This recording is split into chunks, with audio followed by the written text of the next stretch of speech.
Welcome to another episode of Commercial Property Roadshow. You're here with Helen Tarrant, and do you know what I realized after about almost 200 videos on YouTube and 2 years is that I have actually never shared with you what is the role of a buyer's agent. Until one of my clients actually said, what exactly is the role of a buyer's agent, and that should I be feeling like it's transactional or should I be feeling like there is actually a relationship? So I thought I would do a video on it and show you that what I do as a buyer's agent and what our team does as a buyer's agent to help our clients, because a buyer's agent is not transactional. So if you're out there looking for a buyer's agent and they're transactional, they just want to sell you something, they're not in the deal, they're not in the market to sell you properties. They don't sell you properties. What they are is they're not transactional. They should be looking out for you and they should be building a relationship with you. So in fact, what I see my job is not just as a transaction to get you into a property, but we are actually portfolio builders. So we build portfolios for you.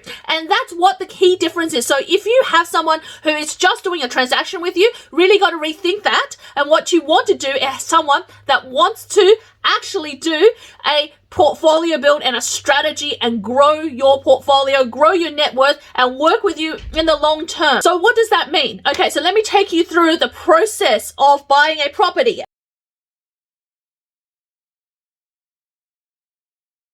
Okay, so firstly, I've got here offer.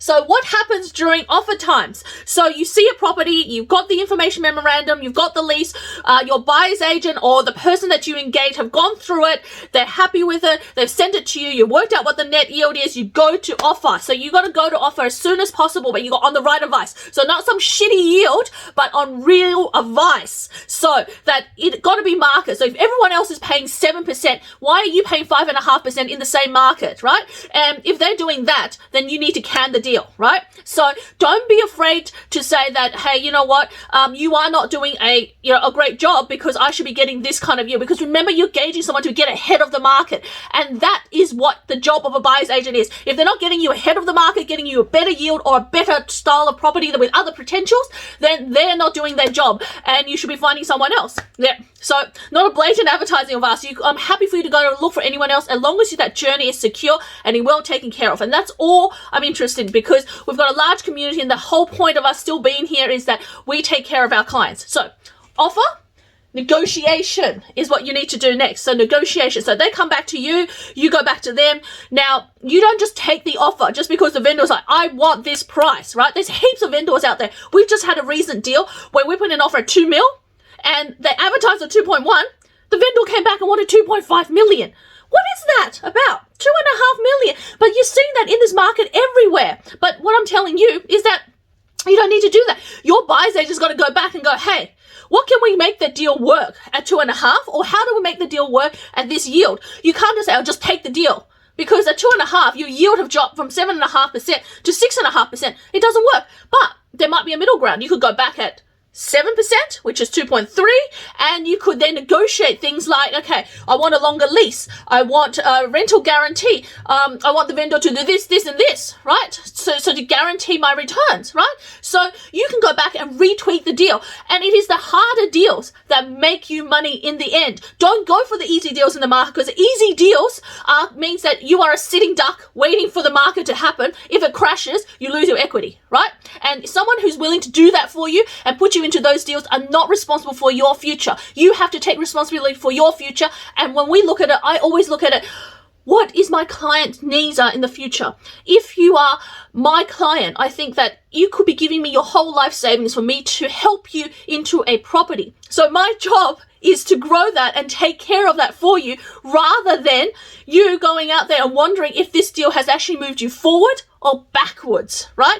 And the whole thing is it's got to work you forward rather than backwards, right? So if the yield is not achieving anything in your portfolio, don't matter how good the property is, you got to can it. In commercial property, there is no emotion. The emotion is it moving you forward or not? And is this person taking care of your best interest? I always think, if your mum and dad coming to me for the first time, you might have 200,000 or 300,000 saved up.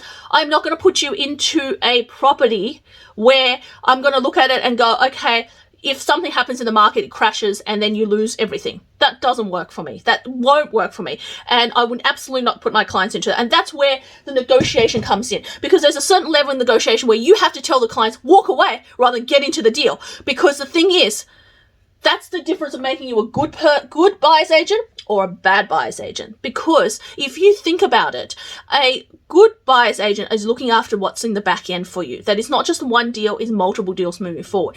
If you are just concentrated on the deal and the money, then all you're thinking of is putting people in a transaction, so you have to earn your commissions. And at the end of the day, it's not about the commissions, people's livelihoods, and you have to think about that. And you, as our viewers, need to look at that as well. But the next stage, got to go to contract, right? So go to contract. Now, you're going to start incurring solicitor's costs. You've got to think about that.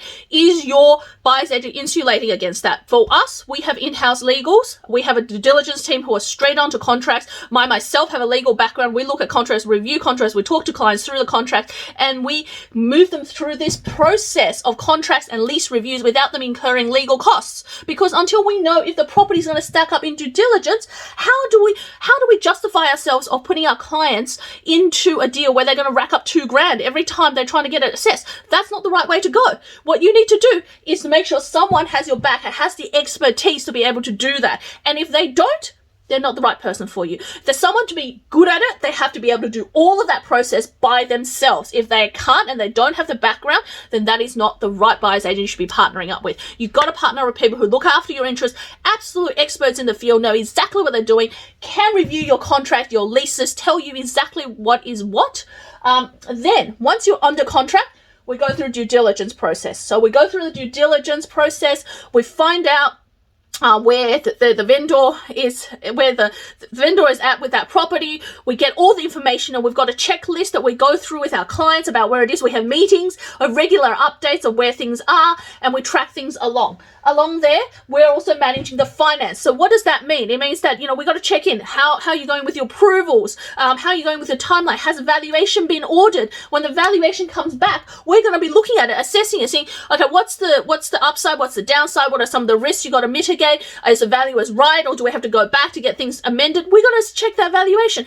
And you've got to make sure that whoever you are with, they have the expertise to do exactly that as well. So, that is another tip for you. So this is really the role of a buyer's agent. They need to take you through the offer, to the negotiations, to the contract, to the due diligence, to the finance and the valuation process, all the way to unconditional. And when you're unconditional, there's a lot of things to be actually done in that space. A lot of people just let that run and go, oh, the deal's done. The deal is far from done at that point, because what happens at that time is that you need to organize a property manager. It's just not someone that you go, oh, this is someone we always send to.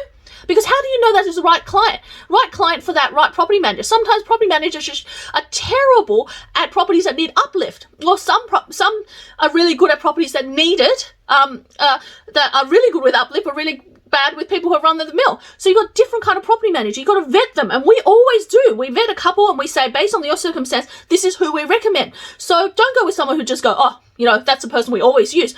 Well, how do you know they're any good at what they do? So your circumstances are different. So you've got to look at that as well. And finally, settlement. At settlement, they should be checking your settlement statements. They should be verifying all the bonds are transferred over. They should be making sure that any outstanding works or anything that the vendor has promised you during your due diligence period, they're actually going to deliver on afterwards, even if that's putting money into trust as well. So there's actually a lot of detailed processes.